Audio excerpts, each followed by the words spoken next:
Alors, nous entreprenons aujourd'hui notre exploration de TrueSpace. Vous allez trouver TrueSpace dans le menu démarrer ici, dans Graphisme 3D, dans TrueSpace 2, ou encore une fois sur la barre de menu, l'icône TrueSpace. Lorsqu'on ouvre le logiciel, je vais me débarrasser de ces panneaux aussi, lorsqu'on ouvre le logiciel, on s'aperçoit que c'est un logiciel très différent, au même titre que Bryce avait une interface assez différente. TrueSpace, il est vrai également de TrueSpace que l'interface n'est pas habituelle.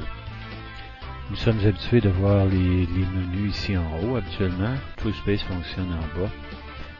Vous pouvez le changer pour avoir le menu en haut, mais je vous conseillerais de garder celui-ci en bas parce que c'est plus facile de modeler de cette façon. On a notre plan principal ici et on a très peu de menus ici avec des noms. On a le menu File qui nous donne le panneau de les scènes pour ouvrir une scène, Load Object, Save Object, Save Scene et un petit panneau de préférence qu'on va parler un petit peu plus tard. On a l'édition ici, lorsqu'un objet est sélectionné, on peut redo, undo, erase, copy. On a des image utilities que je ne me sers pas. Je me sers plutôt de Photoshop ou de Fireworks. Dans les groupes, ici les groupes c'est tout simplement les groupes d'icônes qu'on a ici. On peut les activer ou les désactiver comme bon vous semble. Help, le help file, le help bar ici, je vais vous en parler un petit peu. Ici, lorsqu'on passe le curseur sur un des icônes, on voit juste en bas, Object Tool, Right Click for Object Info, on voit ce que l'icône représente. Alors, Object Move, Object Rotate, et ça sur tous les icônes. On a également ici, complètement à droite, le système de coordonnées. Ici, j'ai le système de coordonnées pour le monde, c'est-à-dire l'axe des X, Y et Z. On peut avoir également le système de coordonnées pour un objet en particulier. Et on peut bloquer certains axes. Maintenant, j'ai bloqué l'axe des X et l'axe des Z. L'axe des Y, il est actif. Alors, ça peut nous être très utile et vous allez l'utiliser à satiété tout au long de votre apprentissage.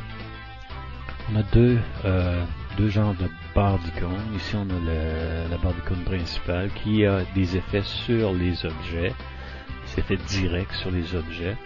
Et on a également une barre d'icônes ici en bas, complètement à droite. Cette barre-là, c'est des effets globaux.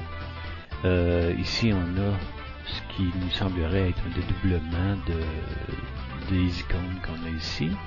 Sauf que les icônes ici en bas, c'est tout simplement, ça a un effet sur la scène complète. Alors, iMove, c'est tout simplement un mouvement de votre scène. Les objets qui seraient placés là ne subiraient aucune de ces influences. iRotate, la même chose, ça fait pivoter votre scène complète et non pas les objets dans la scène. Zoom, bien, on s'approcherait, on reculerait de l'objet en question. Mais ça n'influe pas sur les paramètres des objets. C'est très utilisé ça pour vérifier si le modèle est bien modelé ou certaines caractéristiques entre vos objets.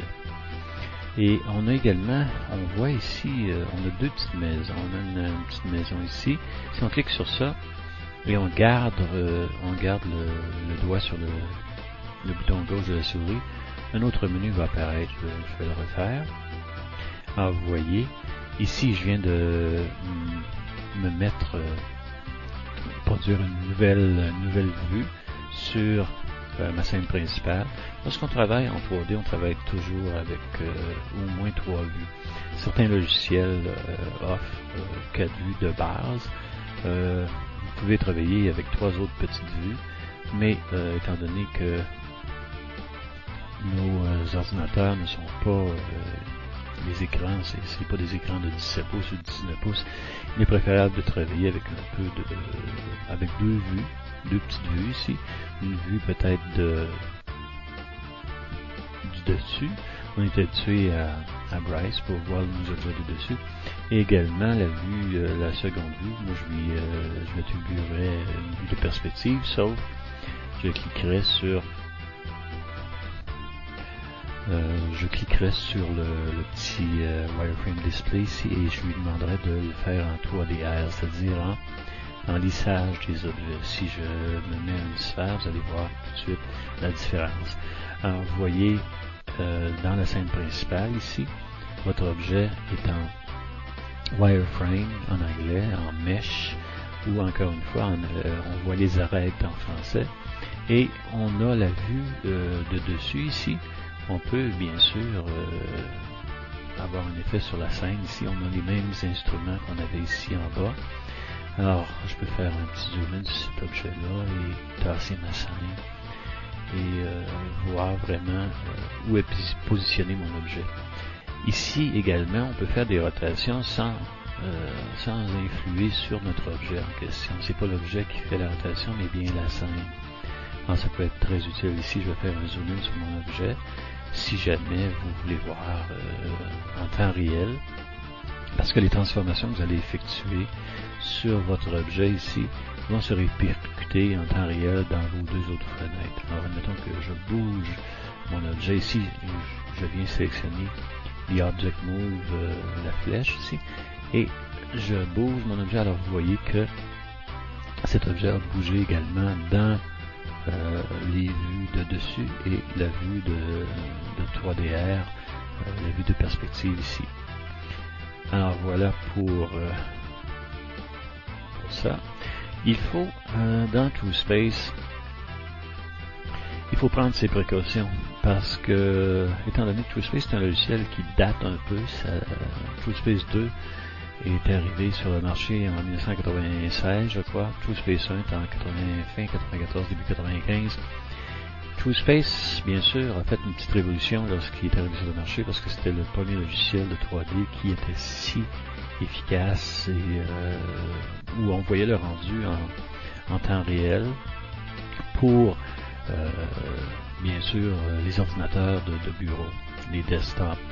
Alors, c'est un peu la démocratisation du 3D qui, par la suite, a fait son chemin. Mais avant TrueSpace, les logiciels de 3D fonctionnaient sur des très gros ordinateurs. Alors, TrueSpace est un excellent logiciel pour apprendre à modeler et à faire des animations.